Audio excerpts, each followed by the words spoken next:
Saat ini kami menggunakan Samsung Note 10 dan bagi saya HP ini sudah sangat powerful. Oleh karena itu, hari ini kita akan menggunakan Samsung Note 10 untuk merekam keseluruhan video dan kita juga akan menggunakan aplikasi yang ada di dalam smartphone ini. Hai, saya Bagus, wakil MB dari Era Agung Prawira. Saya Nesa, member broker dari Era Prestige. Hari ini kita akan membimbing Anda untuk merekam menggunakan Samsung Note 10. Kita akan merekam video dan juga kita akan membimbing Anda bagaimana memasarkan melalui video tersebut. Sebelumnya, kami mau berterima kasih kepada Logia, apartemen modern dengan berkonsep Jepang yang ada di Jakarta Selatan, karena telah menyediakan show unit sebagai tempat syuting kita. Di masa transisi ini, terdapat banyak keterbatasan dalam melaksanakan pekerjaan kita sebagai agent properti. Mau showing unit, mau ketemu klien, serba sulit. Nah, salah satu cara untuk mempromosikan listingan Anda adalah melalui media digital. Hanya dengan menggunakan smartphone, Anda bisa membuat video dengan merekam bagian-bagian dari rumah atau properti Anda dan dikirim ke klien Anda. Rekaman video hari ini cukup menggunakan smartphone saja, tidak perlu bantuan kamera tambahan, lensa tambahan, lighting tambahan, dan lainnya. Kita cukup menggunakan smartphone saja. Dan pada kesempatan ini saya juga akan membagikan tips-tips serta 3 langkah mudah untuk merekam video, yaitu melalui planning, shooting, dan editing. Langkah 1 adalah planning. Planning sangat diperlukan. Pertama yang kita lakukan adalah mencatat bagian mana yang mau kita rekam. Kita bisa mencatat di notes, di post-it, ataupun di handphone kita. Tidak perlu semua bagian rumah direkam, hanya bagian yang diunggulkan saja. Saya biasanya memulai dari ruang tamu, menuju ke kamar tidur utama, kamar tidur anak, ke toilet, dan di dapur. Hal kedua yang juga penting dari bagian planning ialah waktu.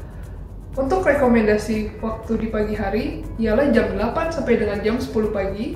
Hindari siang hari karena akan membuat pencahayaan terlalu terang atau overexposure. Untuk sore hari bisa dimulai dari jam 4 hingga 6 sore.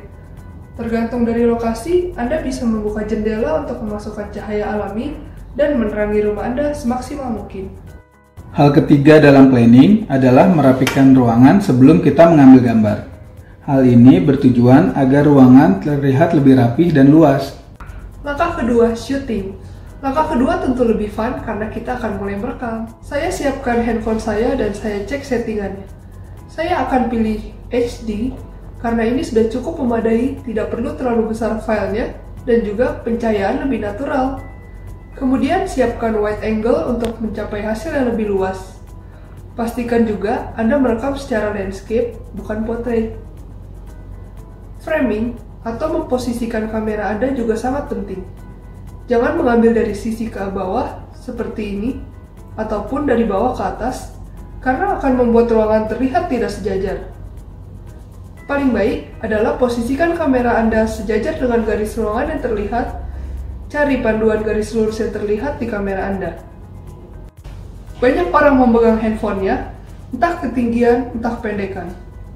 Pegang kamera Anda selevel mata Anda. Kamera lurus, kunci siku Anda. Apabila Anda melakukan gerakan ke kiri dan ke kanan, bahkan ke atas dan ke bawah. Sekarang ini, Samsung Note 10 atau seri 10 pun sudah mempunyai fitur yang sangat membantu dalam merekam video. Untuk satu spot, biasa saya ambil 2-3 kali shoot untuk mempermudah saat editing nantinya.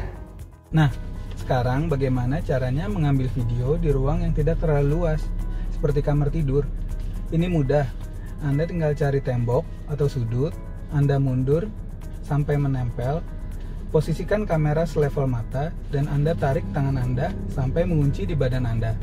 Dan Anda rekam, lalu Anda putar perlahan ke kiri, lalu ke kanan, dan tetap pertahankan posisi kamera pada eye level. Bagaimana dengan kamar mandi yang biasanya merupakan ruangan terkecil? Saya tunjukkan caranya. Karena ruangannya kecil, dengan wide angle, mungkin Anda bisa melihat diri Anda di kamera. Maka, kembalikan ke normal angle, eye level. Dan kemudian, saya akan perlahan memukakan badan saya ke bawah, dan kemudian perlahan angkat tangan ke atas. Kamera lurus, tidak dimiringkan, tapi tangan atau badan kita yang bergerak. Biasanya, orang akan merekam sambil berjalan seperti biasa, dan akan terlihat gerakan naik turun atau bergoyang videonya. Hasilnya tidak akan bagus. Anda bisa lakukan dengan kunci siku Anda, menempel ke badan, kamera lurus, jangan dimiringkan, dan kemudian posisi berkuda berjalan perlahan setengah jinjit, seperti ninja, dan tahan nafas Anda.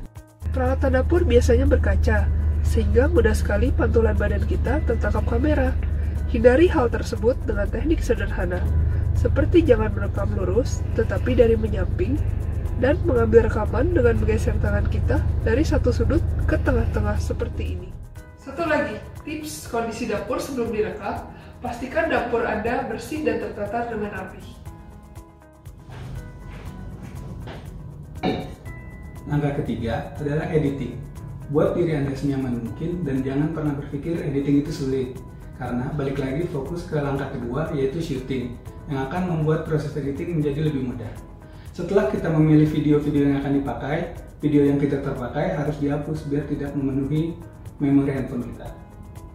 Ketika sudah selesai mengedit dasar, barulah saya masuk ke aplikasi untuk mengedit. Aplikasi yang saya gunakan adalah InShot. Tentu aplikasi lain juga banyak dan silahkan menggunakannya. Bagi saya, aplikasi ini cukup simpel untuk digunakan. Makanya, paling penting adalah bagaimana Anda merekamnya. Bagi saya, terlalu banyak efek juga tidak bagus. Anda bisa juga menambahkan musik. Gunakan musik yang menyenangkan dan easy listening. Mari kita saksikan video yang baru saja kami rekam melalui Samsung Note 10.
Semoga Anda dapat mengerti bagaimana cara membuat video properti yang terlihat profesional hanya dengan menggunakan handphone Anda.